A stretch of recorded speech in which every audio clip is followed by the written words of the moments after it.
بچوں، ایک دفعہ کا ذکر ہے کہ ایک گاؤں میں دو بھائی حاذق اور وحاج رہتے تھے۔ حاذق چھوٹا بھائی جبکہ وحاج بڑا بھائی تھا۔ دونوں کی آپس میں گہری دوستی تھی۔ حاذق کی خوبی یہ تھی کہ وہ پرندوں کی زبان سمجھ سکتا اور ان کی زبان میں ہی ان سے بات کر سکتا تھا۔ اس لیے پرندوں سے گہری دوستی تھی۔ وحاج کی خوبی یہ تھی کہ وہ بہت تیز رفتار تھا، گھوڑے سے بھی زیادہ تیز دوڑ سکتا تھا۔ جب وہ دوڑتا تو ایسے لگتا ہوا میں اڑا ہو۔ حاذق اور وحاج نے ایک بار سوچا کہ کیوں نہ ہم گاؤں سے باہر جائیں، کہیں دور کا سفر کریں، کہیں ہم اپنی خوبیوں کو استعمال میں لائیں جس سے ہم لوگوں کی مدد بھی کر سکیں۔ یہی سوچ کر دونوں نے اپنا سامان باندھا اور سفر پہ نکل پڑے۔ حاذق نے پرندوں کو الوداع کہا اور وحاج نے بھی جانے کے لیے اپنی رفتار کو تیز کر لیا۔ راستے میں وہ خوبصورت مناظر دیکھتے جاتے، کہیں جھیلیں، کہیں پہاڑ، کہیں ندیاں۔ وہ بہت خوبصورتی سے ان مناظر کو دیکھ رہے تھے۔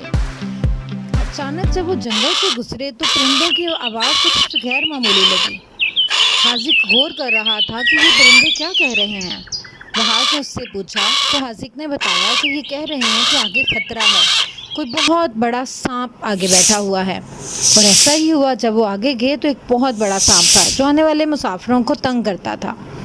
حاذق نے اس سے کہا کہ دیکھو، ہم تمہیں کچھ نہیں کہنے والے، تم ہمیں جانے کا راستہ دے دو۔ جب سانپ کو اس کی زبان سمجھ میں آ گئی تو سانپ نے خاموشی سے ان کے لیے راستہ بنا لیا۔ جب وہ آگے گاؤں میں گئے تو وہاں پہ مناظر تو بہت خوبصورت تھے، لیکن وہاں کے لوگ بہت پریشان دکھائی دے رہے تھے۔ جب انہوں نے ایک بزرگ سے اس کی وجہ پوچھی تو انہوں نے کہا کہ ہماری شہزادی کو 3 سال سے ایک دیو نے قید کر رکھا ہے، اس نے اس کو اپنے قلعے میں قید کر رکھا ہے۔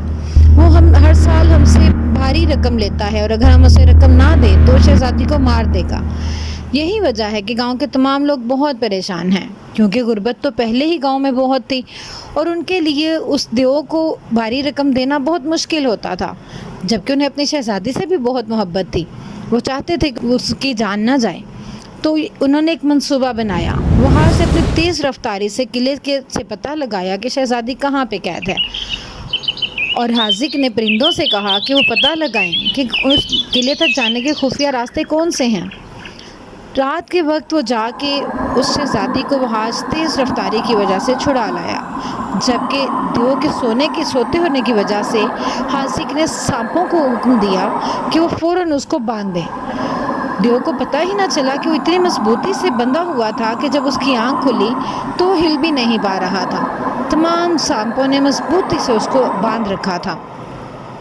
اس طرح سے وہ بہت ہی آسانی سے شہزادی کو چھڑا لے گئے، جس میں جانوروں اور پرندوں نے ان کی خوب مدد کی۔ شہزادی تو ان کی بہت شکر گزار تھی کہ اس کی وجہ سے ان کے گاؤں کی ایک بہت بڑی مصیبت ٹل گئی۔ حاذق اور وحاج نے کہا کہ یہ تو ہمارا فرض تھا، جب اللہ تعالیٰ نے ہمیں کسی خوبی سے نوازا ہے تو ہمیں انسانوں کی مدد کرنی چاہیے۔ شہزادی بہت خوش ہوئی، اس نے کہا کہ تم واقعی غیر معمولی انسان ہو۔ جب وہ واپس آنے کے لیے نکلے تو وہاں پہ پرندے وغیرہ سب ان کو ان کے کامیاب سفر کی مبارکباد دے رہے تھے۔ حاذق اور وحاج یہ دیکھ کر بہت خوش ہوئے۔ حاذق نے وحاج کو بھی بتایا کہ یہ پرندے خوش ہو رہے ہیں، اور جب اپنے گاؤں گئے تو تب تمام لوگوں نے ان کا بہت خوبصورتی سے استقبال کیا۔ سب ان کے لیے کچھ نہ کچھ تحائف لے کے آئے، کوئی ان کے لیے کھانے کے لیے ڈھیروں چیزیں لایا، تو کوئی چائے، کچھ بسکٹس، اس طرح سے ان کے لیے کافی کچھ لے کے آئے۔ تو بچوں، آپ نے دیکھا کہ ان دونوں بھائیوں نے کیسے پورے گاؤں والوں کی مدد کی۔ انہوں نے اپنی خوبی سے فائدہ اٹھایا اور دوسروں کو اس سے فائدہ پہنچایا۔